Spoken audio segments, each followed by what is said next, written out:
We're taking a look at this really cool bubble blaster. Here's how it works. It's really lightweight. It's really just a big fan. So we're going to open up the side panel here, and that's where this battery goes. And this battery is rechargeable, and it comes with this charging cable. You can recharge it with a USB, and then you take that same plug and you just plug it into the unit here, and it's going to snap right in. You set the battery into place, and then you close this compartment over it, and now you're good to go. That's going to power the fan whenever you pull the thing here. So it comes with this tray and some bubble goop, and you'll just set it into the tray there.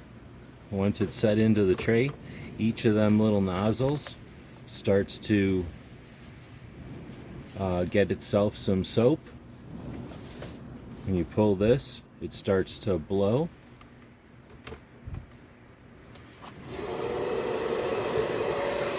And there's your bubbles. So many of them. It also shoots colors.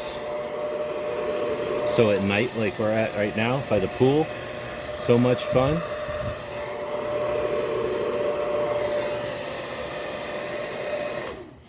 So much fun.